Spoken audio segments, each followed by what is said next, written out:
expression is a number or expression, bracket write down in bracket, differ from the matrix. Matrix अलग है, determinant अलग है. differ from the matrix.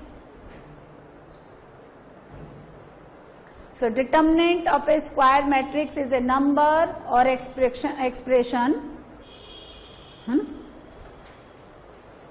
which is determined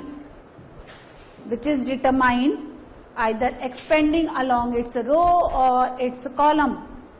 अब देखो जहां पे आप रो लिखते हो ना, जहां आप रो लिखते हो वहीं पे आप ब्रैकेट में कॉलम डाल दिया करो.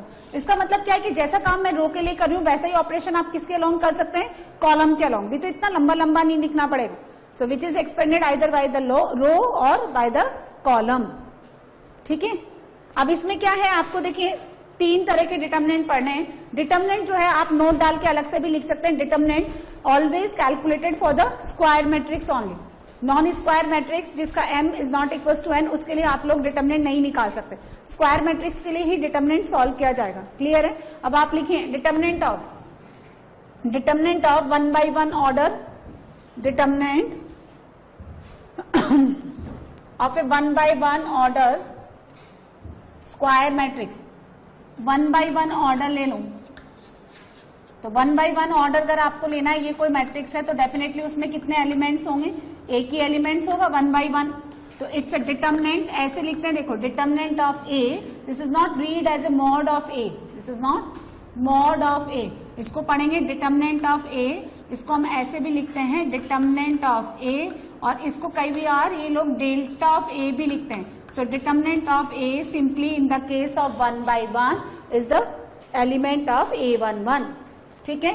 फिर 2 by 2 ऑर्डर, यदि ये मैट्रिक्स आपका सेकेंड ऑर्डर का है तो आप ऐसे लिखेंगे A is equal to A B C D, then its determinant is equal to A D minus B C. यानी product of diagonal elements minus product of diagonal elements. Product of diagonal elements minus करके product of diagonal elements. उसके बाद लिखिए आप 3 by 3 order.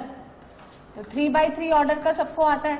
जैसे suppose आपको ये ए दे रखा है, ए बी सी, यहाँ लिख लो आप alpha beta gamma you V W. 3 by 3 order का स्क्वायर मैट्रिक्स है. अब हमें क्या करना है, अलोंग R1 इस डिटर्मिनेंट ऑफ ए का वैल्यू निकालना है. R1 यानी फर्स्ट रो के अलोंग.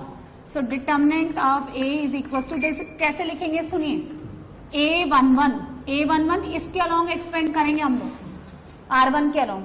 आप किसी भी एक रो के अलोंग और किसी भी एक कॉलम के अलोंग एक्सपेंड कर सकते हैं. ठीक है. तो अभी फिलहाल हम R1 के अलोंग सीख रहे हैं. सबको आता है ना ये सॉल्व करना. तो R1 ये पहला element A, this element is the first row and the first column. A is the element of the first row and first column. तो जिस एलिमेंट को ये बिलोंग करता है उसको हाइड कर लें आप. तो यहाँ पे मैंने लिखा पहले तो A, उसके बाद आप इस R1 को हाइड कर लें, इसको हाइड कर लें. तो कितने ऑर्डर का था ये, 3 by 3. जब आप एक R1 को और C1 को हाइड कर लेते हैं तो अब कितने ऑर्डर का बच जाता है, ये 2 by 2 ऑर्डर. फिर आएगा माइनस के साथ. देखो यहाँ पे आता है प्लस, यहाँ माइनस क्यों आता है अभी बताएंगे. फिर प्लस, यहाँ minus, plus minus moves alternate, plus minus and then plus. ठीक है. फिर कितना आएगा, minus B. Minus B is the element of the first row and second column. Second column छुपा लो, फर्स्ट रो छुपा लो. तो कितना बचा, alpha gamma U and W. Now यहाँ पे सी लिखिए आप, कितना बचा, C is the element of first row and the third column. So alpha beta U and we.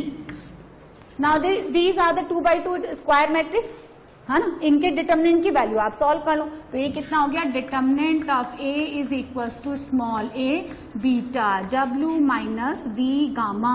आप नोट कर लें, ये सबको आता है माइनस बी. यहाँ हो गया alpha W minus U gamma plus C alpha B minus U beta. So this is the determinant of 3 by 3 order. You can expand along the C1 also, along any column, along any rows. किसी भी रो के along आप expand कर सकते हैं, किसी column के along आप एक्सपेंड कर सकते हैं, लेकिन एट ए टाइम एक ही रो और एक ही कॉलम के अलोंग एक्सपेंड किया जाएगा. अब आप 4 by 4 ऑर्डर देखिए 4 by order out of syllabus है. रेयरली कभी आएगा, बहुत रेयर केसेस में 4x4 ऑर्डर कैसे करेंगे सुनिए, A B C D U V W X, यहां ले लो alpha beta gamma delta 4x4, किसके अलोंग एक्सपेंड करें, 4x4 नहीं हुआ अभी, एक और डालना पड़ेगा, क्या ले लें, A1 ले लो, इधर B1 ले लो, C1 ले लो, D1 ले लो, है ना, किसी के भी अलोंग एक्सपेंड कर दो, R2 के अलोंग कर दो, C2 के अलोंग कर दो, C4 के अलोंग कर दो, अलोंग C1 कर लेते हैं हम, अलोंग C1 फर्स्ट कॉलम के अलोंग, पहला एलिमेंट A, ठीक है। अब इसको छिपा लो, C1 को, R1 को, सो जो 3x3 ऑर्डर बचता है उसको एज इट इज लिख लें, ये सब मैट्रिक्स का ही केस है ना, उधर से R1 हटा दो, इधर से C1 हटा दो, इसीलिए तो सब मैट्रिक्स पढ़ा है। तो जब आप 4x4 लेते हैं और आप एक रो एंड एक कॉलम को हाइड करते हैं, सो n-1 ऑर्डर का स्क्वायर मैट्रिक्स बनता है।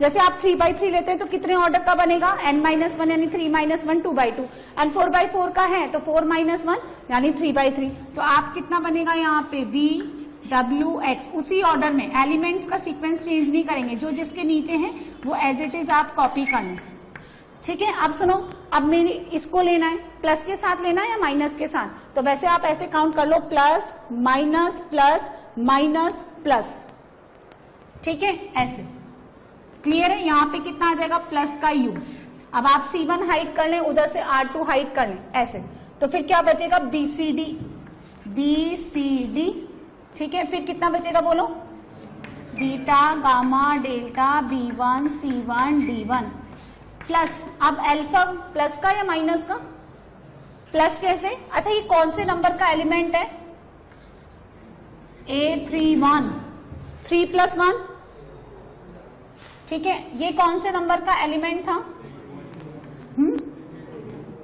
A21, plus minus plus minus plus, है ना, यहां पे कितना आना चाहिए, माइनस आना चाहिए,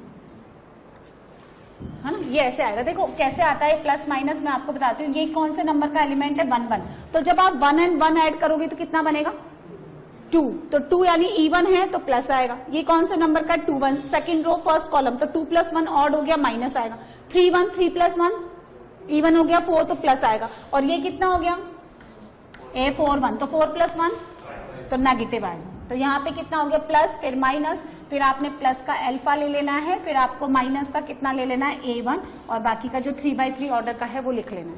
क्लियर हो गया, ये डिटरमिनेंट है। तो डिटरमिनेंट जब बेसिकली हम सॉल्व करते हैं, जैसे समझिए आप यहाँ पे एक एग्जाम्पल मैंने ले लिया, जैसे आप यहाँ पे ये डिटरमिनेंट का सिंबल है, आपने लिया 2 - 1 0, यहाँ लिया 5 7 2, यहाँ लिया आपने 0 3 -7, तो आप किसी के भी अलोंग एक्सपेंड करें, तो सपोज अगर आप R1 के अलोंग एक्सपेंड करते हैं तो यहाँ 2 ले लिया, उसके बाद आप छुपा लें, ये डायरेक्टली सॉल्व कर ले, बार बार 2/2 ऑर्डर का ना लिखें, दिस इनटू दिस, -7 -6 कितना हो गया, माइनस का 13, फिर उसके बाद क्या करेंगे, यहाँ पे आएगा माइनस, तो माइनस एंड दिस -1 बिकम्स +1, आप उसको छुपा लें, तो यहाँ से कितना आएगा, दिस इंटू दिस -5, उधर 0 × 2 बिकम 0, इसको लिखने की जरूरत नहीं है क्योंकि जो भी यहाँ आएगा वो 0 से मल्टीप्लाई होकर कितना हो जाएगा, 0 हो जाएगा।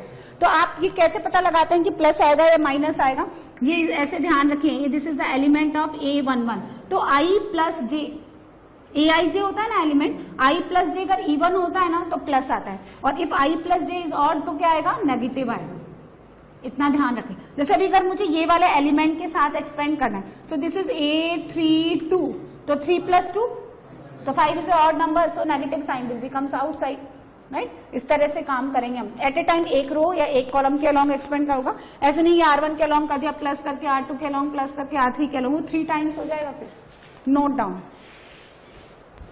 क्लियर है, ये तो determinant, A is a square matrix of n order, then it's a determinant. A is a square matrix of n order, then its a determinant can be calculated. Let A is a square matrix of n order, then its a determinant can be calculated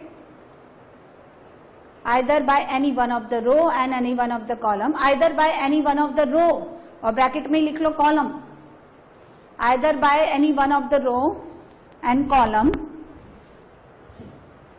by multiplying each element of any one of the row by multiplying by each element of any one of the row, bracket में column,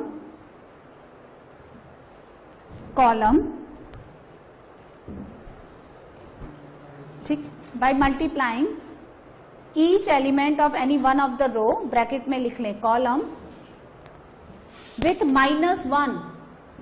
-1 raised to I plus j, -1 raised to I plus j times the determinant, -1 raised to I plus j times the determinant of the submatrix, formed by the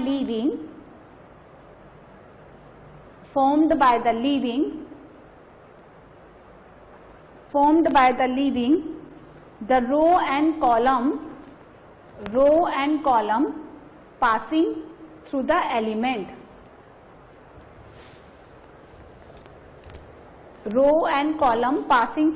element, ये concept है भाई। तो minus आएगा, ये plus आएगा, ये किस पे डिपेंड कर रहा है? आई प्लस जे पे। ऑल्टरनेट वाला रोल नहीं है, ये तो 11 के बेसिस पे समझा देते हैं आपको, समझे? क्योंकि वहां पे तो ए आई जे ही नहीं बताते। आपने देखा होगा जब एफओएम के साथ आपको डिटरमिनेंट स्टार्टिंग में बताते हैं, या स्ट्रेट लाइन में सिखाते हैं, या इसमें वाइब्रेंट में तो डिटरमिनेंट पढ़ा देते हैं, मैट्रिक्स बाद में पढ़ाते हैं। तो वहां पे तो ए आई जे ही नहीं बताते वो लोग, तो आई प्लस जे का तो लॉजिक ही खत्म हो गया। तो वहां पे actually 3x3 order mainly use आता है, 2x2 डायरेक्टली आपको रटवा ही देते हैं। तो उसमें ये बोलते हैं कि ऑल्टरनेट का सीक्वेंस बन रहा है, तो आप ऐसे याद कर लो। बेसिकली डेफिनेशन क्या होती है कि आई प्लस के अगर इवन है तो -1 पे इवन पावर आपको प्लस देगा, और -1 पे ऑड पावर आपको कितना देगा? माइनस देगा। ये कंसेप्ट है। अब नेक्स्ट लिखे आप सिंगुलर मैट्रिक्स।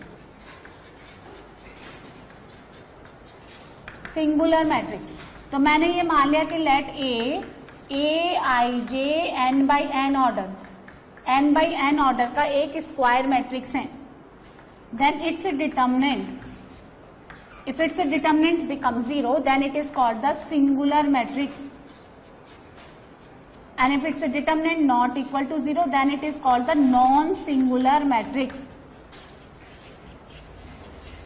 यदि किसी मैट्रिक्स का डिटर्मिनेंट 0 है, then it is called the singular matrix, and if it is not equal to 0, then it is called the non-singular matrix. ये डेफिनेशन है।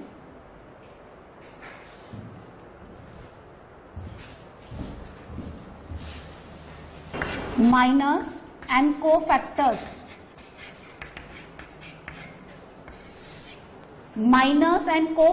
तो लिखिए let A is equal to A I J N by N order, एक square matrix है जहां elements is denoted by A I जे।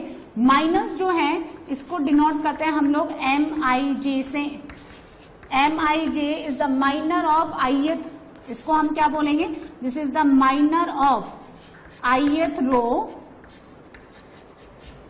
ये terminology है, नई नई आती है, आप इनको जानने की कोशिश करें। This is the minor of ith row and jth column,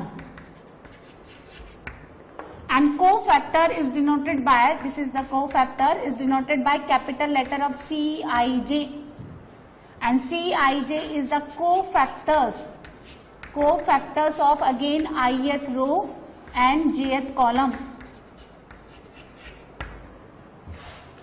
so किसी स्क्वायर मैट्रिक्स का यदि एलिमेंट्स आप डिनोट करते हैं ए आई जे से, तो उसका माइनस डिनोट किया जाएगा एम आई जे से। उसका कोफैक्टर कैसे डिनोट करेंगे? C I J, capital N capital C. तो आप लिखें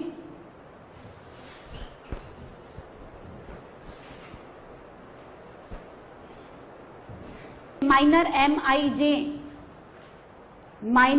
आई J of A I J, minor ऐसे लिखो M I J of A I J, minor M I J of A I J of the determinant A, of the determinant in matrix A is the determinant of the square submatrix of n-1 order.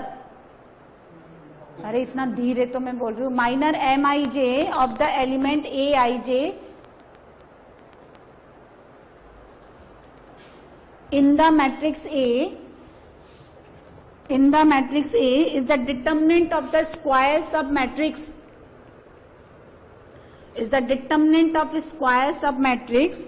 of order n minus 1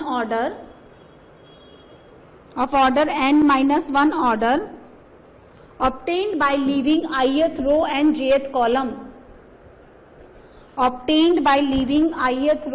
jth column. ये definition है, एक formality part है जो हमें लिखाना पड़ता है भाई. ये समझ में कैसे आएगा? ये कंप्लीटली समझ में आएगा एग्जांपल से. यहां देखें आप, ठीक है, एक मैट्रिक्स ले लो आप. पहले आप 2x2 का ले लें.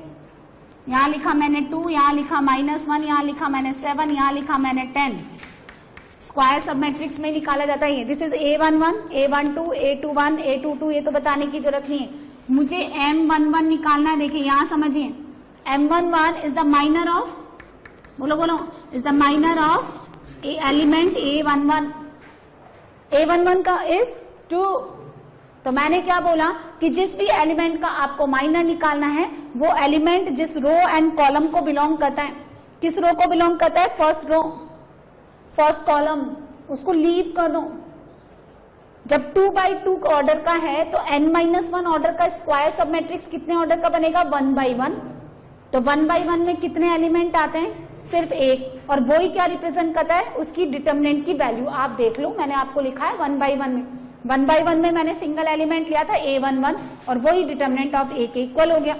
सो दिस इज M11 जब मुझे चाहिए, यानी एलिमेंट 2 का जब मुझे माइनर चाहिए, so this belongs to the first row and the first column. इसको आप लीव कर दें. 2 - 1 यानी 1x1 का बनेगा ये. तो आंसर कितना आएगा यहाँ पे? 10. Now M12, this is the minor of first row second column. यानी किसका चाहिए? तो इसको छिपा लें, इसको छिपा लें. 7. Now M21, second row first column -1. M22, this is the element of A22 second row second column 2. ठीक है.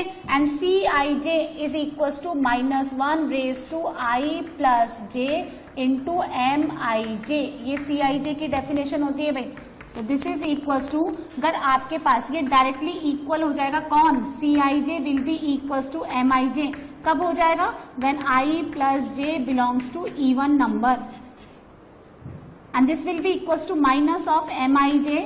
कब हो जाएगा? जब I plus j belongs to odd. जब I plus j इनका सम जो है इवन बनता है तो -1 की इवन पावर गिव्स यू +1. और जब ये ऑड बनता है तो डायरेक्टली कितना हो जाएगा? माइनस के इक्वल हो जाएगा. तो यहाँ पे मैंने क्या देखा? M11 है तो 1 + 1 कितना हो गया? 2. तो 2 इवन है तो ये डायरेक्टली किसके इक्वल हो गया? C11 के. यहाँ पे M12 7 है तो C12 कितना हो जाएगा? बोलो, -7. C21 कितना हो जाएगा? +1. और C22 कितना हो जाएगा? +2. ये कहलाता है भाई. अब जैसे मान लीजिए मैंने 3x3 ऑर्डर का ले लिया. एक स्क्वायर मैट्रिक्स ले लें आप 3x3 ऑर्डर का. यहाँ ले लो 1, यहाँ -1, 2, यहाँ ले लो 6, 4, -3, यहाँ ले लो 2, -2 और यहाँ ले लो 0. अब मुझे क्या चाहिए? मुझे चाहिए पहले M12. M12 is the minor of first row and second column. तो ये कितने ऑर्डर का है? 3x3. M12 का मतलब इसको और इसको छुपा लें. अब कितने ऑर्डर का स्क्वायर सब मैट्रिक्स बनेगा? n-1 ऑर्डर का, यानी 2x2. तो फर्स्ट रो सेकंड कॉलम को जब मैंने छुपाया तो कितना बचा? 6, -3, 2 and 0. आप डायरेक्टली कर लें, इतना तो कर ही सकते हो. This into this minus this into this. तो जब किया दिस इंटू दिस तो 0 और -6 और माइनस बाहर का कितना हो गया? +6. 1 + 2 कितना हो गया? 3. 3 कैसा है? Odd number. तो C12 कितना हो जाएगा यहाँ पे? माइनस का M12 यानी -6 है ना. अब मुझे क्या चाहिए? C32 निकालना है. Third row second column, third row और ये सेकेंड कॉलम डायरेक्टली निकाल लो. -3 -12 कितना हो गया? It will be -15. 3 + 2 5. तो C32 विल बी +15. तो बेसिकली हम डिटरमिनेंट सॉल्व करते टाइम क्या लेते हैं? कोफैक्टर्स लेते हैं. पहले हम एलिमेंट से मल्टीप्लाई करते हैं, उसके बाद क्या करते हैं? ऑल्टरनेट प्लस माइनस लेते हैं. लेकिन अब ऑल्टरनेट वाला कंसेप्ट जो है ना वो 3x3 में ही लगता है. बेसिकली हम लेते क्या है? Into -1 raised to I plus j. यानी -1 की पावर i प्लस जे, और ये क्या रिप्रेजेंट करता है, n-1 ऑर्डर का स्क्वायर सब मैट्रिक्स का डिटर्मिनेंट। तो हम क्या करते हैं, जो एलिमेंट लेते हैं, जैसे सपोज आप R1 के अलोंग एक्सपेंड करते हैं और आप 3x3 या 4x4 का ले रहे हैं, तो R1 के तीनों एलिमेंट या R1 के चारों एलिमेंट, जितने भी एलिमेंट्स हैं, उनको उन्हीं के को फैक्टर से अगर आप मल्टीप्लाई कर दो तो वो वैल्यू आपको उन सबको मल्टीप्लाई करने के बाद जब आप ऐड कर देते हो तो रिजल्टेंट वैल्यू क्या कहलाती है, डिटर्मिनेंट कहलाती है। So along the any row and along the any column, when you multiplying sum of the product of each element with their cofactor is the represent value of determinant। ठीक है ना, ये है। तो कोफैक्टर को उन्हीं के एलिमेंट से मल्टीप्लाई करके जब आप जोड़ देते हैं तो रिजल्टेंट वैल्यू डिटर्मिनेंट बन जाती है, ये है। अब इसमें 3x3 ऑर्डर में तो ऑल्टरनेट मूव कर रहा है तो वहां लगा दो, अदरवाइज कंसेप्ट क्या है, -1 की पावर i प्लस जे। जब i प्लस जे इवन है तो Cij और Mij विल बी इक्वल, और जब ये ऑड है तो अपोजिट साइन के हो जाएंगे। ठीक है ना, समझ में आ गया। चलो इसके एक दो और निकालते हैं, कुछ है नहीं वैसे इसमें, है ना। कहाँ M12 का मतलब क्या हो गया, फर्स्ट रो ये वाला ना, फर्स्ट रो और सेकंड कॉलम लिया ना, तो 6 0 और दिस क्या हो गया, नाखून खाना बंद करो। उस वाले में उसका लेंगे तो किस वाले में, इसमें, अच्छा ये, तो 1 2 का मतलब क्या हुआ, कौन सी रो, फर्स्ट रो, एंड कॉलम तो सेकंड कॉलम। इन हाथों को यूज करो ना, ये खाली खाने के लिए दिए हैं क्या। अब डिटर्मिनेंट क्या, डिटर्मिनेंट पहले ना, आप इतना आगे क्यों बढ़ रहे हो, 6 और -3 एज इट इज नोट किया मैंने, और ये 2 and 0 कितने ऑर्डर का, ये 3x3। जब आप एक रो एंड एक कॉलम निकाल देते हो तो कितने ऑर्डर का बच गया, n-1 2x2, ये डिटर्मिनेंट। जो वो 6 है इसका जो डिटर्मिनेंट है 2x2 का, वो उसका m1। तो इतनी देर से क्या मैं बता रही थी, इतने तो क्यों आते हैं तुमको,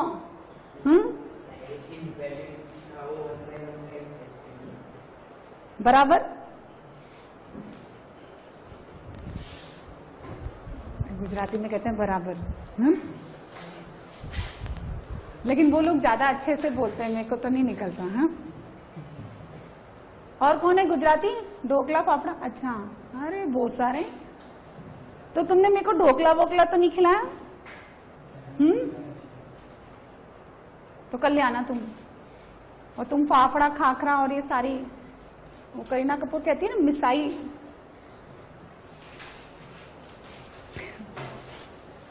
चलो नोट कर लो तुम लोग।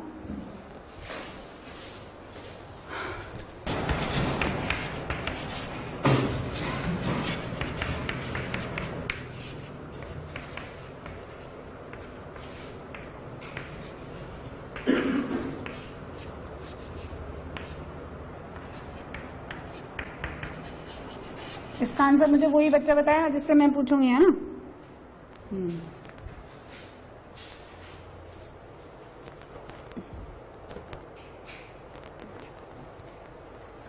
सो भाई माइनर एंड को फैक्टर में किसी को कोई डाउट नहीं, हाँ,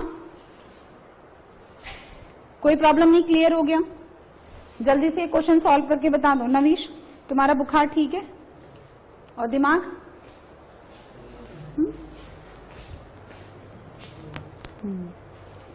चलो इसका आंसर बता दो मुझे।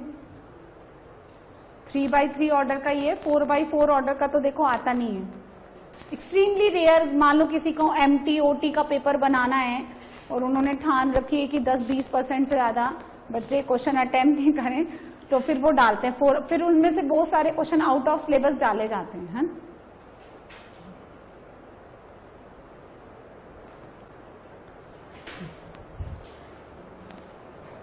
डिटर्मिनेंट, अरे जल्दी जल्दी सॉल्व करो। ये गिवन, ये डिटर्मिनेंट गिवन है या मैट्रिक्स लिखें, प्रॉपर्टीज ऑफ लिखें,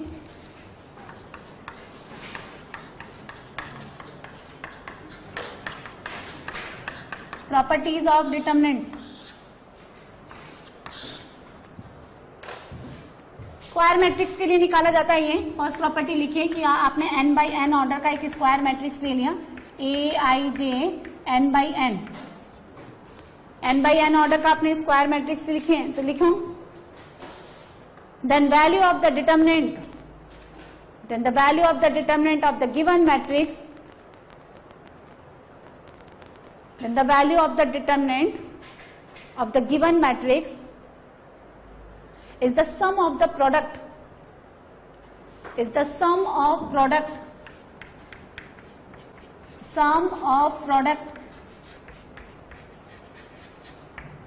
of each element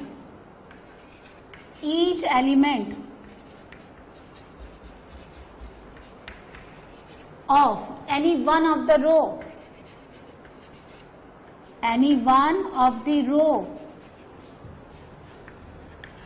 ब्रैकेट में column, sum of the product of each element of any one of the row with their corresponding cofactors,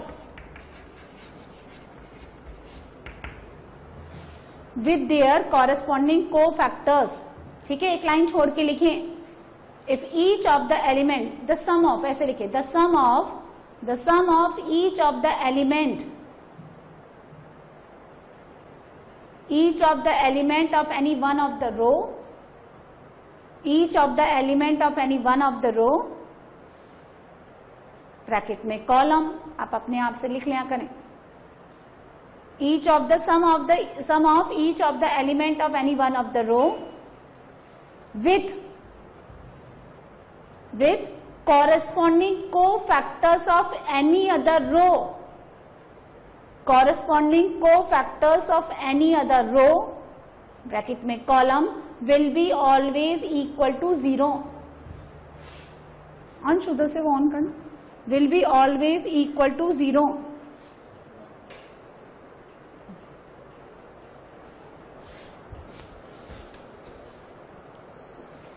will be always equal to 0. क्या कहा मैंने, आप समझिए, यहां देखें, एग्जाम्पल के थ्रू आपको समझ में आएगा। ये कोई मैंने मैट्रिक्स ले लिया, यहां ले लिया मैंने A11, A12, A13, A21, A22, A23, 3/3 का ले लेते हैं क्योंकि मेनली मुझे इसी के साथ डीलिंग करनी है। 32 और ये हो गया 33। सो डिटरमिनेंट ऑफ ए क्या हो गया, यदि मैंने अलोंग R1 एक्सपेंड किया, along R1, so this is equal to A11, A11, A12 और A13 R1 के सारे एलिमेंट्स हैं, इसको इसी के कोफैक्टर से मल्टीप्लाई कर दें, फिर कितना हो गया A12, इसी का कोफैक्टर C12 प्लस A13 और ये हो गया C13। This can be also, आप इसको ऐसे भी लिख सकते हैं, C11 और M11 सेम ही होता है ना, तो मैं C11 की जगह ऐसे लिख दूं M11। M11 का मतलब है first row and first column को हटाने के बाद ये जो 2/2 ऑर्डर का जो डिटरमिनेंट बनेगा उसकी वैल्यू। अच्छा, C12 is equal to minus of A12, इसलिए नेगेटिव आ जाता है भाई, और माइनस बेसिकली क्या है, डिटरमिनेंट है n-1 ऑर्डर का। A13 एज इट इज 1 + 3 4, तो ये कितना हो गया M13। सो ये डिटरमिनेंट है। अब सुनो, यदि मैं R1 के तो ले लूं एलिमेंट और R2 और R3 के वही कॉरेस्पॉन्डिंग क्या ले लूं, कोफैक्टर्स, तो उनका जो समेशन है वो हमेशा कैसे आएगा, 0। इसको समझिए, आप देखें, R1 के तो ले लो एलिमेंट और R2 के लेने हैं कॉरेस्पॉन्डिंग कोफैक्टर्स। आपने एलिमेंट्स तो ले लिए R1 के और आप कोफैक्टर यूज कर रहे हैं कॉलम वाइज, वो नहीं लिखाया मैंने। अच्छा, मल्टीप्लीकेशन भी कॉरेस्पॉन्डिंग होना चाहिए। R1 के एलिमेंट लेते हो तो R2 और R3 किसी के भी कोफैक्टर्स ले लो, तो हम ये ले लेते हैं C21 प्लस A12, फिर कितना ले लूं C22, फिर A13 और फिर ले लिया मैंने C23, तो इसका वैल्यू हमेशा 0 आएगा। आप करके देख लें, कॉलम वाइज ले लेते हैं, ठीक है। अब C3 के अलॉन्ग ले लिया मैंने थर्ड कॉलम, तो एलिमेंट तो ले लिया A13, C3 के तो एलिमेंट लेते हैं और C1 के हम लोग क्या ले लें, कॉरेस्पॉन्डिंग कोफैक्टर्स, तो कितना हो गया C11, फिर मैंने ले लिया A23, उधर ले लिया मैंने C21 और यहाँ ले लिया A33, C31, तो इनका वैल्यू भी कितना आएगा, 0। अब अगर मैं इन्हीं के एलिमेंट्स लूं और इन्हीं के कोफैक्टर्स को मल्टीप्लाई करके ऐड कर दूं तो दैट वैल्यू बिकम्स डिटर्मिनेंट। लेकिन आप एलिमेंट्स तो किसी एक रो के लेते हैं एंड रिमेनिंग कोई सी भी जो 2 रो बचती है उनके आप कॉरेस्पॉन्डिंग कोफैक्टर से मल्टीप्लाई करके ऐड करते हैं, तो फिर वो समेशन किसके बराबर आ जाएगा, 0 के। ये है। अब आप क्या करते हैं, एक बार ये ले लिया कोफैक्टर यहाँ का ले लिया, एक बार ये ले लिया कोफैक्टर उधर का ले लिया, ना तो कोई एक फिक्स रो आपने ली, ना उनके कोई कॉरेस्पॉन्डिंग अदर रो या कॉलम के आपने कोफैक्टर्स लिए, तो रैंडम वैल्यू मल्टीप्लीकेशन करके जब आप जोड़ते हैं तो ना तो वो डिटर्मिनेंट आएगा, ना कभी 0 आएगा, मे बी 0 भी आ सकता है, कोई यूनिवर्सल रूल नहीं बनता, कोई फिक्स फॉर्मूला नहीं है। समझ में आ गया डिटर्मिनेंट कब बनता है और 0 कब बनता है, नोट कर लो। इसके लिए इसने PQR R1 के और कोफैक्टर्स किसके यूज कर रहे हैं, सेकंड रो के। देखो ना फर्स्ट सबस्क्रिप्ट सब जगह फिक्स है तो सेकंड रो, तो आंसर कितना आएगा 0। कॉरेस्पॉन्डिंग ही यूज करना चाहिए। एलिमेंट्स किसके लिए XYZ second row, and C21, C22 and C23 cofactor भी किसी के उसी के हैं, इसलिए आंसर क्या आएगा डेल्टा। सेकंड प्रॉपर्टी, ठीक है, ये हो गई आपकी property number 1। Second property, determinant of A is equal to determinant of A transpose. Determinant of identity matrix is always equal to 1।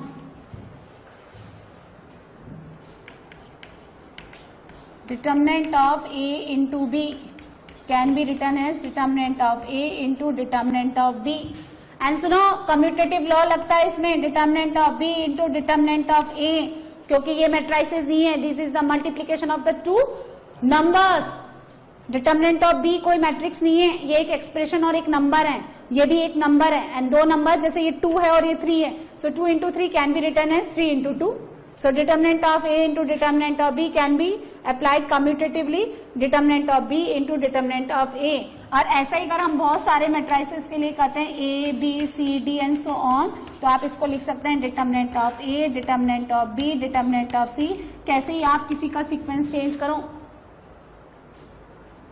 Property number 5, determinant of A whole power n।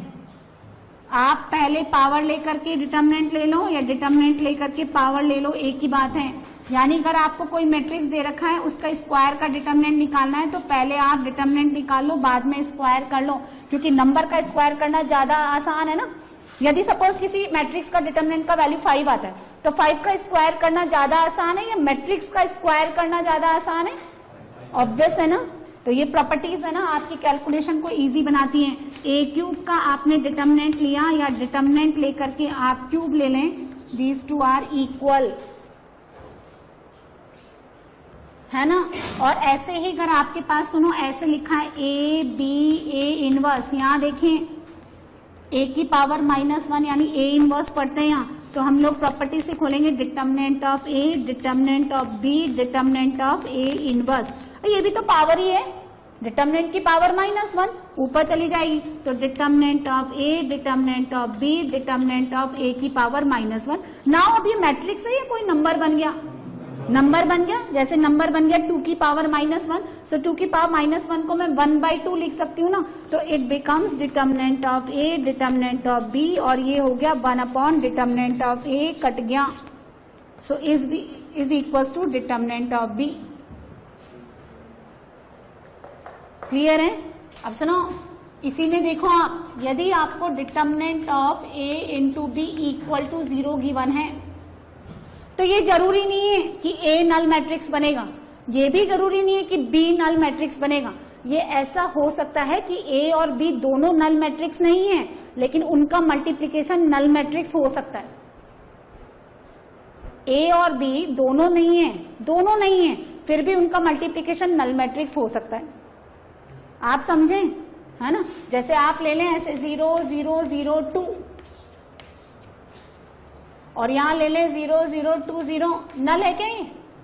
चलो multiply करते हैं, this into this 0, this into this, ये गड़बड़ होगी, इधर ले लो, ठीक है। दिस इंटू दिस 0 हो गया, उधर 0 हो गया और इधर, तो फिर क्या करें, कहां डालें, यहां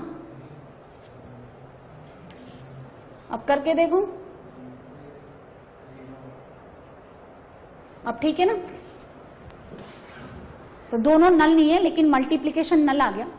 कहने का मतलब क्या है, अब आप इसको ऐसे लिख सकते हो, determinant of A into determinant of B. तो इसका मतलब है या तो आइदर डिटर्मिनेंट ऑफ ए 0 हो जाए या फिर डिटर्मिनेंट ऑफ बी 0 हो जाए या दोनों 0 हो जाए और बोथ। अब तो ये दो नंबर्स का मल्टीप्लीकेशन हो गया, लेकिन इसमें ये जरूरी नहीं है कि ए इंटू बी नल हो। वो मैट्रिसेस है और ये क्या है, डिटर्मिनेंट है। जब दो नंबर्स का मल्टीप्लीकेशन 0 के इक्वल आ रहा है तो दोनों में से कम एक को तो क्या होना पड़ेगा, 0। लेकिन वो डिटर्मिनेंट का वैल्यू 0 है, मैट्रिक्स का वैल्यू नल नहीं है।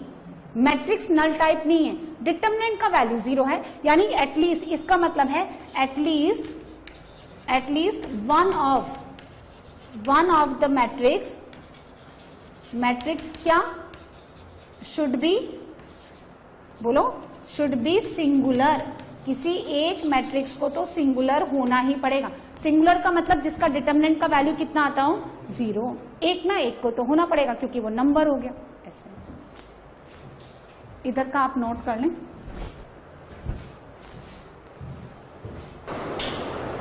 If any one of the row, 6 property लिखें। If any one of the row, bracket में लिखिए कॉलम, सिर्फ कोई एक row, we are talking about only single row. If any one of the row and column, है ना, आपने लिख लिया, is multiplied by a constant number, is multiplied by a constant number, then the value of determinant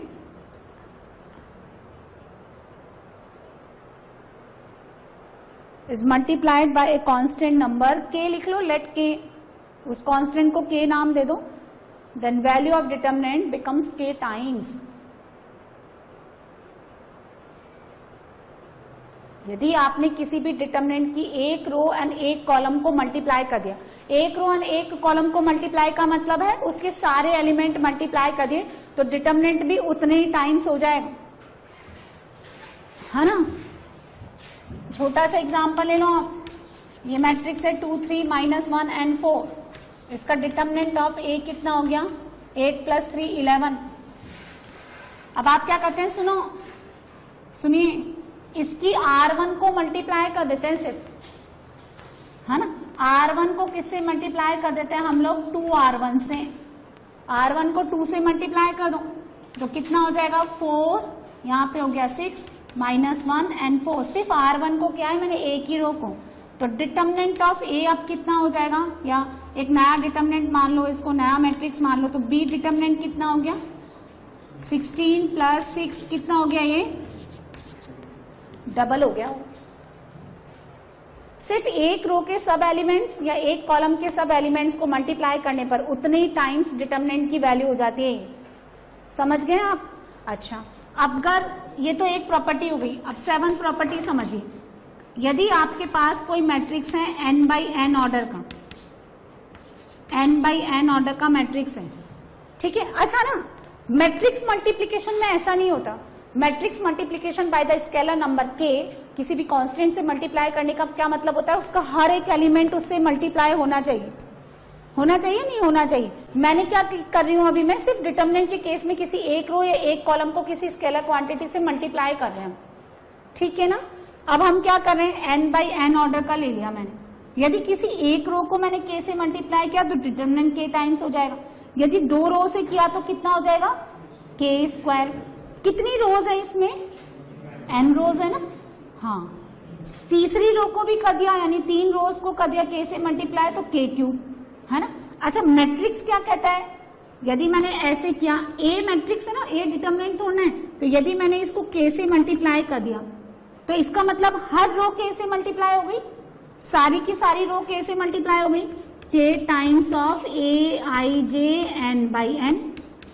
तो यदि मैं k into ए का determinant लूं तो अब ये कितने टाइम्स आएगा, k⁻n डिटर्मिनेंट ऑफ a। ध्यान से देखो, ये एक नया फॉर्मूला,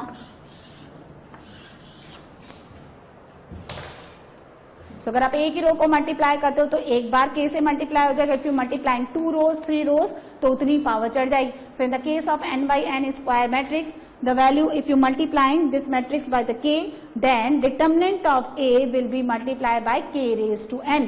Suppose यहाँ देखो आप एग्जाम्पल से समझिए A कोई मैट्रिक्स है आपके पास 3/3 ऑर्डर का, ठीक है. तो डिटर्मिनेंट ऑफ 3A कितना हो जाएगा 3 raised to 3 determinant of A. Clear है, बोलो समझ आया. यदि कोई A मैट्रिक्स है आपके पास कितना ऑर्डर का 3/3 और बी मैट्रिक्स भी आपके पास कितने ऑर्डर का है 3/3 और यहां आपने लिखा 2AB या ऐसे लिखा इस तरह से, ठीक है. तो इसको कैसे लिखेंगे हम लोग, जल्दी बोलो. ये तो कांस्टेंट है. अच्छा ए स्क्वायर करने पर मैट्रिक्स ही आएगा. Matrix into matrix is another matrix. तो मैंने इसको सी मान लिया तो ये हो गया डिटर्मिनेंट ऑफ 2C. तो मैं इसको कितना लिखूं, कितने ऑर्डर के ये, तो मैं लिखूंगी 2 की पावर 3 डिटर्मिनेंट ऑफ C. 2 की पावर 3 डिटर्मिनेंट ऑफ C का मतलब हो गया a स्क्वायर इंटू बी. ये वाला फॉर्मूला लगाओ. जब दो मैट्रिक्स का मल्टीप्लीकेशन होता है तो ऐसे खुल जाता है. मॉड में भी लगती है ये प्रॉपर्टी. x1 इंटू x2 का मॉड होता है mod x1 into mod x2. तो 8 times of determinant of a square into determinant of b. फिर क्या लिखेंगे 8 times of determinant of a का whole square into determinant of b. ये values given है तो चिपका दो, सिंप्लीफाई कर दो. ये ठीक है ना भाई. नल मैट्रिक्स का कितना होता है, नल मैट्रिक्स का determinant 9. If each and every element of any one of the row या फिर column is 0 then determinant is also 0. किसी भी एक रो या एक कॉलम के का सारे एलिमेंट 0 हैं. इस तरह से 0 0 0 ये डॉट डॉट का दो 4/4 का बनाया मैंने. तो बाकी कुछ भी हो इसका आंसर 0 ही आएगा. If any one of the row, if each and every element of any one of the row and column will be 0 then value of the determinant will be 0. अब समझ लो ये कोई डायगोनल मैट्रिक्स है. इस तरह से यहां देखो 2 0 0 0 -3 0 0 0 5. इसका डिटर्मिनेंट ऑफ ए का वैल्यू निकाल के देखिए ये आता है 2 इंटू -3 इंटू 5 माइनस का 30. इसको आप ऐसे लिख सकते हैं. क्या है ये डायगोनल मैट्रिक्स है. कितने ऑर्डर का 3/3 whose diagonal elements are written by 2, -3, 5. So its a determinant of A is the product of क्या, product of all diagonal elements. सारे के सारे डायगोनल एलिमेंट्स का जो प्रोडक्ट है वही इनका डिटर्मिनेंट शो करेगा. तो अगर n ऑर्डर का है, मान लीजिए मैंने a जो है यदि n ऑर्डर का मान लिया, ऐसे ले लिया मैंने, ये डायगोनल मैट्रिक्स है कोई एक दूसरा है ना, और वो उसको लिखा मैंने d1 d2 d3 up to dn इस तरह से. तो उसका डिटर्मिनेंट क्या हो जाएगा d1 into d2 into d3 up to dn. सारे के सारे डायगोनल एलिमेंट्स का क्या कर दीजिए आप मल्टीप्लीकेशन. ठीक है, इधर का नोट कर लें आप. R1 के लॉन्ग, किसके लॉन्ग ले लें हम, इसके लॉन्ग ले लो ना, R3 के लॉन्ग. R3 के लॉन्ग ले लो, 2 एलिमेंट तो 0 है, ऐसे कर लो. तो कितना हो गया इसका determinant of A 2 into 4 into 7. तो अगर आपको देखो डायगोनल मैट्रिक्स गिवन है तो उनके डायगोनल एलिमेंट्स के मल्टीप्लीकेशन के इक्वल हो जाएगा डिटर्मिनेंट. और अगर अपर एंड लोअर ट्राइंगुलर मैट्रिक्स है तो भी क्या हो जाएगा, तो भी क्या हो जाएगा, हाँ डायगोनल प्रोडक्ट एलिमेंट्स के इक्वल हो जाएगा, है ना. So product of all diagonal elements in upper या फिर लोअर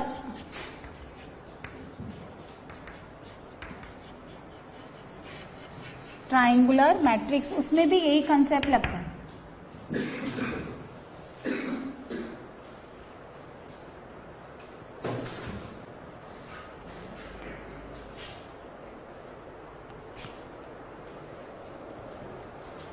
जल्दी जल्दी नोट करिए. इफ एनी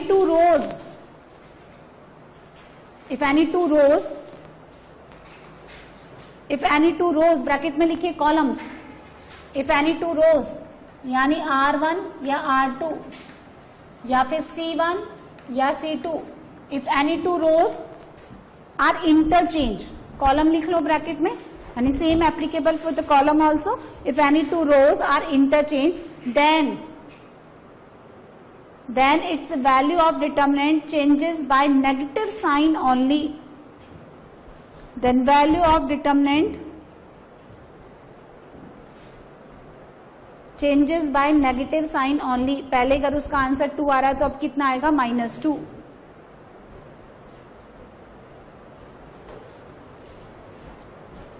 ठीक है ना. नेक्स्ट लिखें, यानी पहले डेल्टा था तो अब कितना हो जाएगा? Minus delta. Property 12. If elements of any two rows bracket में कॉलम आर आइडेंटिकल यानी equal. If elements of any two rows are identical then determinant again 0. यानी एलिमेंट्स हैं AIJ के R1 के केस में और वही एलिमेंट्स R2 के केस में इक्वल हैं तो डिटर्मिनेंट 0. कैसे? यहां दे रखा है 2 3 5 7 ले लो, यहाँ पे भी 2 3 7, यहाँ लिखा 5 -1 0 तो डिटर्मिनेंट कितना आ जाएगा? 0. जब आप एलिमेंट्स इक्वल होते ना इसी ऑर्डर में होना चाहिए कॉरेस्पॉन्डिंग. अच्छा अगर अब यहाँ लिखा है 2 3 7 और यहाँ लिख दूं मैं 7, यहाँ लिखूं 2 और यहाँ लिखूं 3, 5 -1 0 0 होगा क्या ये? क्यों? 2 तो यहाँ है, यहाँ पे भी आता है. यहाँ 7 है तो 7 भी आएगा, यहाँ 3 है तो 3 है. वैसा ही तो है, थोड़ा सा अपनी इच्छा से बैठ गए. 0 आएगा क्या ये? हाँ हो भी सकता है लेकिन हाँ नहीं भी हो सकता है. वो तो वैसे ही 0 बन रहा हो तो बात अलग है, पर वैसे नहीं आएगा, है ना. मतलब कॉरेस्पॉन्डिंग ही मैच करते हैं. यदि देखो इसीलिए मैंने IJ लिया है तो यहाँ पे भी कितना लिया है? IJ लिया है. KP MN ऐसे नहीं लिया, आप ध्यान रखें. ठीक है, नोट करते जाओ. नेक्स्ट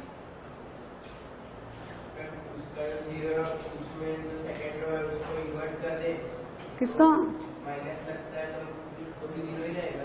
किसमें? इस वाले में, ऊपर वाले में. क्या कर दूं जय? जय ना बहुत देर हो गई बोला ही नहीं, मन कर रहा है मैं कुछ बोलूं, वैसे ही बोलो. डाउट है क्या? अच्छा अच्छा फिर थोड़ा सीरियस ले लेते हैं. हाँ बोलो. कौन सी रो? अरे रो, सेकंड रो. हाँ इसमें क्या करूं? 7. हाँ अच्छा इसको, हाँ इधर में 3 का दूं और इधर में 2. हाँ तो फिर तो भी 0 ही रहेगा. नहीं, क्योंकि नेगेटिव साइन तो आपने कहा इंटरचेंज कर देंगे रो को. हाँ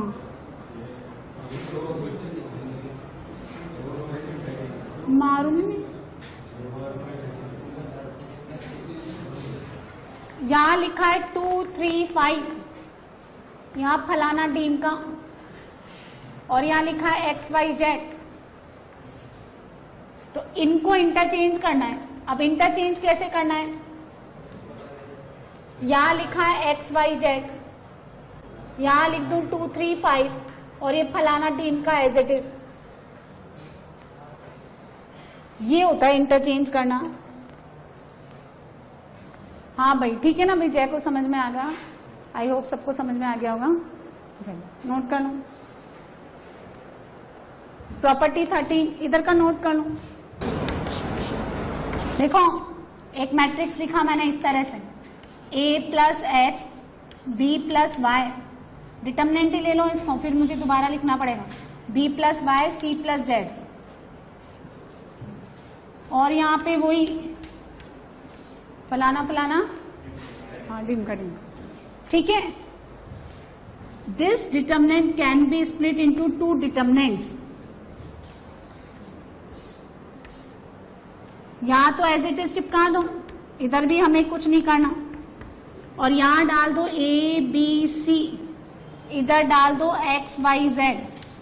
एट ए टाइम किसी भी एक रो और किसी भी एक कॉलम, जैसा हमने रो के लिए कहा वैसा ही कॉलम के लिए भी एप्लीकेबल है। सो एट ए टाइम किसी भी एक रो के सारे एलिमेंट आप 2 पार्ट में 3 पार्ट में ब्रेक करके लिखते हैं और बाकी के 2 रो के या 2 कॉलम्स के सारे एलिमेंट एज इट इज हैं, तो डिटरमिनेंट की वैल्यू अनचेंज रहेगी। इसका वैल्यू का डेल्टा आता है, या इसको मैंने ए माना, डिटरमिनेंट ऑफ ए, तो ये भी क्या रहेगा, डिटरमिनेंट ऑफ ए, है ना। तो लिख लें आप इस प्रॉपर्टी को, एट ए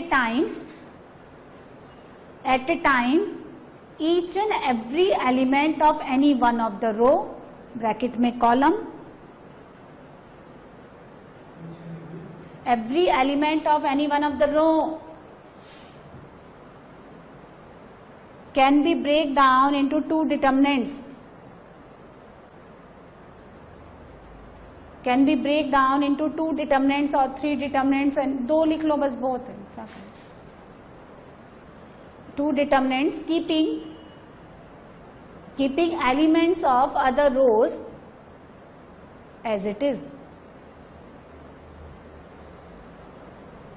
तो डिटरमिनेंट का वैल्यू चेंज नहीं होता। समटाइम्स मुझे ब्रेक करना पड़ता है ना।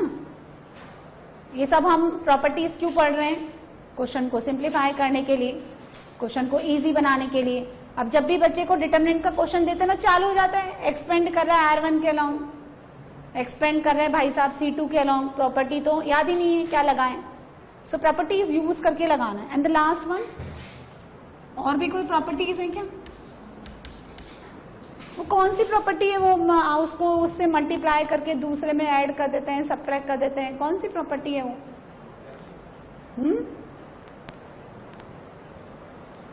है ना। 14 लिखें।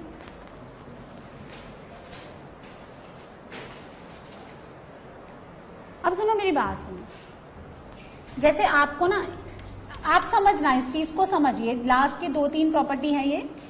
वैसे तो मैंने बहुत सारी प्रॉपर्टीज क्लब कर करके लिखा दी, क्योंकि वो ना जब दिखती ना 20 प्रॉपर्टीज, वो बेचारा बच्चा जो है ना, कंडीशन ठीक नहीं रहती उसकी, गर्मी वैसे ही बढ़ रही है ना। तो अब यहाँ पे क्या मैट्रिक्स लिख रही हूँ, ये देखो, ये आप समझा करें कब मैडम मैट्रिक्स बनाती है, कब डिटरमिनेंट बनाती है ना। ये तो बिना जैकेट का सूट है और ये थोड़ा जैकेट वैकेट बना देते हैं इसको। अब इसको मैंने लिखा ABC, यहाँ कुछ भी लिख लें, UVW, यहाँ PQR। कई बच्चे सोचते हैं मैडम हमेशा ये लिखती है, इनको और भी अल्फाबेट याद है। अब जब आप है ना इसको K से मल्टीप्लाई करते हो ना, तो अभी मैं किसको मल्टीप्लाई कर रही हूँ, मैट्रिक्स को। तो जब आप मैट्रिक्स को किसी कांस्टेंट से मल्टीप्लाई करते हो ना, तो उसका हर एक एलिमेंट, यानी ये 9 के 9 एलिमेंट मल्टीप्लाई होंगे, यानी KA, KB, KC ऐसे सब मल्टीप्लाई होंगे, KR ऐसे। तो जब हम डिटरमिनेंट ऑफ K निकालते हैं ना, तो देखो हो क्या रहा है, आप समझे, क्योंकि ना ये जब आप क्वेश्चन में प्रॉपर्टीज लगाते हैं ना, तो वो लगती नहीं, कैसे लगाएं मैडम, बहुत दिक्कत है। तो ये इसका आंसर बनता है K³ डिटरमिनेंट ऑफ A। पहले उसको समझे, जब आप मैट्रिक्स मल्टीप्लीकेशन करते हैं तो हर एक रो मल्टीप्लाई हो रही है, लेकिन जब आप डिटरमिनेंट में लिखते हो ना, 3 बार K क्यों आ रहा है। मैट्रिक्स में आपने क्या है, एक ही बार मल्टीप्लाई किया, एक ही बार सबको मल्टीप्लाई कर दिया, लेकिन डिटरमिनेंट मल्टीप्लीकेशन में 3 बार आता है, जितनी रोज होती है, जितने कॉलम्स होते हैं, उतनी बार आ जाता है।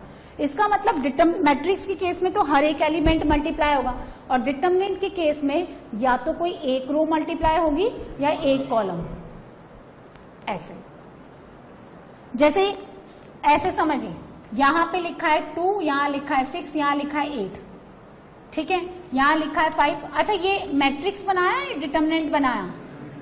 हाँ, ये तो कंफ्यूजन तो नहीं है ना, ये मैट्रिक्स और डिटरमिनेंट अलग अलग होते हैं या एक ही होते हैं? ऐसे ना, जैसे वेक्टर 3D पढ़ लेता है बच्चा, लास्ट में पूछो वेक्टर 3D क्या चालू हो जाता है, वो मैग्नीट्यूड, डायरेक्शन, फलाना ढीमका, लॉज ऑफ पैरेललोग्राम, और वो बेहोश हो जाता है सामने वाला। उसको पूछना ना कि भाई पॉइंट है या फिर लाइन है, तो कहते ये नहीं पूछना, ये नहीं बताया, है ना। तो आप चीजों को समझे, बेसिकली आप उसकी डेफिनेशन को रटे नहीं। यहाँ मैंने 10 का दिया, यहाँ 20 का दिया, यहाँ 3 ले लो, 6 ले लो, यहाँ 9 ले लो, है ना। अब जब मुझे 2 कॉमन लेना है ना, 2 कॉमन लेना है, तो R1 में मुझे दिख रहा है कि 2 कॉमन आ सकता है। तो पूरे R1 का मतलब है R1 के तीनों एलिमेंट, ऐसे नहीं कि अगर यहाँ 7 है तो उनमें से ले लेते हैं, इसको बाद में देख लेंगे, है ना। इसमें से पूरा 2 निकाल लो ऐसे, और इसमें से निकाल लो 5, और इसमें से निकाल लो 3। आप समझे, मतलब इसके सारे के सारे 9 एलिमेंट्स में से 2 निकालना जरूरी नहीं है, सारे के सारे में से सारे 9 एलिमेंट्स में से 5 और 3 निकालना जरूरी नहीं। एट ए टाइम किसी एक रो के तीनों एलिमेंट में निकालो या कॉलम वाइज निकालो। तो यहाँ कितना बचता है, 2 का भाग लगा दो आप।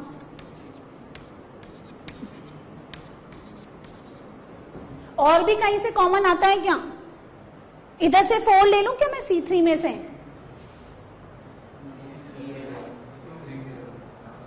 है इधर में से 4, मतलब 4 निकाल सकती हूँ क्या? आप बता दो मुझे, है ना। अब देखो ऐसे, ये समझ में आ गया ना तुमको, एट ए टाइम एक रो या कॉलम। यदि ये डिटर्मिनेंट है, ये डिटर्मिनेंट है 2, 4, 6, और यहाँ लिखना मैंने सारे इवन लिखेंगे हम, 8 और यहाँ लिखा 10 माइनस का 6 और 4, और ये कितना हो गया, ज्यादा बड़े में नहीं जाएंगे। तो ये डिटर्मिनेंट है भाई, मैट्रिक्स नहीं है। यदि ये मैट्रिक्स होता तो 2 अगर निकालना होता तो सब में से निकलते, लेकिन अभी ये क्या है, डिटर्मिनेंट है। तो देखो R1 में से 2 निकलेगा तो यहाँ ऐसे लिखा जाएगा, R2 में से निकलेगा तो फिर ऐसे लिखा जाएगा, और R3 में से लिखा जाएगा तो भी ऐसे लिखा जाएगा। तभी तो वो 2 से मल्टीप्लाई होकर के 2 की पावर 3 बनेगा। भाई किसी को डाउट है क्या? तो यहाँ 1, 2 यहाँ 3 बनेगा। आपको भाग भाग लगाना आता ही है, जब आप छोटे रहे होंगे तो पढ़ा होगा। और ये माइनस का 3 और 2 और ये 6 हो गया। बोलो, और अगर मैं इस पे ये जैकेट पहना दूं तो यहां सिर्फ एक ही 2 लिखा जाएगा। ये डिफरेंस है, बोलिए क्लियर है? हाँ, फिर वो फर्दर आप और निकालना चाहो तो निकालते ना, और निकल रहा है तो निकाल लो। भाई ये C2 में से और 2 आ रहा है तो निकाल लो। मैंने तो आपको एक बार बता दिया, अब आप और जब तक सिंपलेस्ट फॉर्म में ना जाए तो निकालते रहो। अब क्या है, जैसे समझो मेरी बात, जैसे यहाँ पे 2 0 बन गए डिटर्मिनेंट में। बेसिकली हमें डिटर्मिनेंट सॉल्व करना है, शौकिया तौर पे 2 बाहर नहीं निकालना है ना, कि निकाले जा रहे हैं। आपने देखा कि यहाँ पे 0 0 बन गया तो आप थर्ड के अलोंग एक्सपेंड कर दें। आपने देखा इधर 2 और बच रहा है, इधर 2 और बच रहा है, निकाले जा रहे हैं। ऐसे नहीं, 2 0 है, थर्ड के अलोंग एक्सपेंड करके आगे बढ़ जाओ, ऐसे। ठीक है, नोट। आपको दिख गया कि यहाँ 0 0 0 है और यहाँ 2 4 6 है, फिर उसमें से निकाले जा रहे हैं, 0 हो गया वो आंसर। जल्दी नोट करो।